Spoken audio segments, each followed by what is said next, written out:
কুমড়ো ফুলের পাকোড়া তৈরি করার জন্য এখানে আমি অল্প পরিমাণে কিছু কুমড়ো ফুল নিয়ে নিয়েছি। আপনাদের পরিমাণ অনুযায়ী কমিয়ে বাড়িয়ে নিতে পারেন। এবার কুমড়ো ফুলগুলো আমি বেছে নেব। তো বেছে নেওয়ার জন্য উপরের ডাঁটাটা আমি ভেঙে ফেলে দিচ্ছি। এবার কুমড়ো ফুলের উপরে যে সবুজ অংশটুকু আছে সেটা আমি খুব ভালোভাবে চিড়ে ফেলে দিব। আর ভিতরে যে হলুদ কালারের একটি ফুল আছে ওই ফুলটা আমি ফেলে দিব, কারণ এটা কিন্তু খাওয়া যায় না। তো এরপরে যে আমার কিন্তু কুমড়ো ফুলটা খুব ভালোভাবে বেছে নেওয়া হয়ে গিয়েছে। এবার সেমভাবে বাকি কুমড়ো ফুলগুলো আমি বেছে নিব। এই তো সবগুলো কুমড়ো ফুল একদম সেম ভাবে বেছে নেওয়া হয়ে গেছে। তারপর যে দেখতে পাচ্ছেন কুমড়ো ফুলগুলো বেছে নিয়েছি। এবার এই সবগুলো কুমড়ো ফুল পানিতে ভালোভাবে ধুয়ে নিব। এবার একটি পাত্রে দিয়ে দিয়েছি বেসন 1 টেবিল চামচ পরিমাণ, সাথে দিয়ে দিচ্ছি চালের গুঁড়া। এখানে আমি 2 টেবিল চামচ পরিমাণ চালের গুঁড়া দিয়ে দিচ্ছি। এবার এর মধ্যে দিয়ে দিচ্ছি কর্নফ্লাওয়ার। এখানে আমি 1 টেবিল চামচ পরিমাণ কর্নফ্লাওয়ার দিয়ে দিয়েছি। সাথে দিয়ে দিচ্ছি আদা বাটা হাফ চা চামচ পরিমাণ, সাথে দিয়ে দিচ্ছি জিরা গুঁড়া হাফ চা চামচ, সাথে দিয়ে দিচ্ছি মরিচের গুঁড়া হাফ চা চামচ পরিমাণ। আপনাদের স্বাদ মতন কমিয়ে বাড়িয়ে দিতে পারেন। সাথে দিয়ে দিচ্ছি অল্প পরিমাণে গোলমরিচের গুঁড়া আর দিয়ে দিচ্ছি স্বাদ মতন লবণ।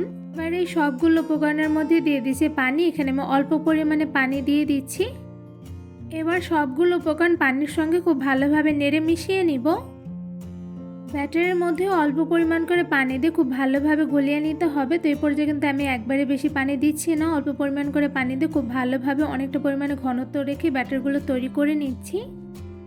ব্যাটারের মধ্যে আরও কিছুটা পরিমাণে পানি দিয়ে খুব ভালোভাবে নেড়ে গলিয়ে নিচ্ছি। তো এই পর্যায়ে দেখতেই পাচ্ছেন খুব সুন্দরভাবে সবগুলো ব্যাটার পানির সঙ্গে গলিয়ে নিয়েছি। আর এই ব্যাটারটা কতটুকু পরিমাণে ঘনত্ব রেখে গলিয়ে নিয়েছি আশা করি আপনারা দেখেই বুঝতে পারছেন। তো এই পর্যায়ে ব্যাটারগুলো আপনাদের একটু দেখাচ্ছি কতটুকু পরিমাণে ঘনত্ব রেখে তৈরি করে নিয়েছি। তো এই পর্যায়ে আপনারা দেখতেই পেরেছেন কতটুকু পরিমাণে ঘনত্ব রেখে ব্যাটারগুলো আমি তৈরি করে নিয়েছি। এবার কিন্তু পাকোড়া তৈরি করার জন্য ব্যাটারগুলো পারফেক্টলি তৈরি হয়ে গিয়েছে। এবার এই ব্যাটারগুলো আমি একটা সাইডে 10 মিনিটের মতন রেস্টে রেখে দিব।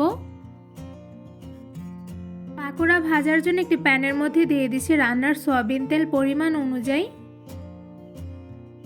এবার তেলগুলো মিডিয়াম আঁচে গরম করে নিব। পাকোড়া তৈরির ব্যাটারগুলো 10 মিনিটের মতন রেস্টে রেখে দেওয়ার পর এবারে ব্যাটারের মধ্যে ফুলটা দিয়ে খুব ভালোভাবে চারো সাইডে ব্যাটারগুলো ভরিয়ে নিচ্ছি। ফুলের চারো সাইডে ব্যাটারগুলো খুব ভালোভাবে ভরিয়ে নিয়েছি। এবার গরম তেলের মধ্যে একটা একটা করে ফুলগুলো দিয়ে দিচ্ছি। গরম তেলের মধ্যে একটা একটা করে সবগুলো ফুলের পাকোড়া দিয়ে দেওয়া হয়ে গিয়েছে। এবার কিছুক্ষণ সময় নিয়ে পাকোড়াগুলো ভেজে নিব।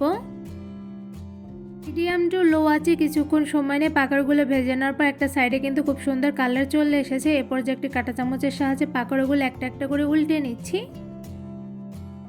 কাঁটা চামচ দিয়ে একটা একটা করে সবগুলো পাকোড়া উল্টে নেওয়া হয়ে গিয়েছে। এবার আরও কিছুটা সময় নিয়ে পাকোড়াগুলো ভেজে নিব। কুমড়ো ফুলের পাকোড়াগুলো ভীষণ মুচমুচে করে ভেজে নেওয়ার জন্য চুলার আঁচটা একদম মিডিয়াম টু লোতে রেখে একটু বেশি সময় নিয়ে পাকোড়াগুলো ভেজে নিতে হবে, তাহলে কিন্তু পাকোড়াগুলো অনেকটা পরিমাণে মুচমুচে হবে।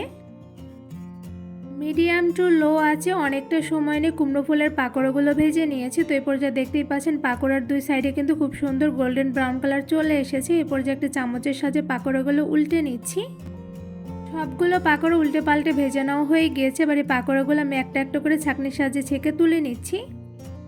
সবগুলো পাকোড়া একটা একটা করে ছাঁকনিতে ছেঁকে তুলে নিয়েছে। আর এদিকে দেখতেই পাচ্ছেন মাশাআল্লাহ গোল্ডেন ব্রাউন কালার করে পাকোড়াগুলো ভেজে নেওয়ার পর দেখতে কিন্তু খুবই সুন্দর হয়েছে। এবার এই সবগুলো পাকোড়া একটু ঝুড়িতে তুলে নিচ্ছি।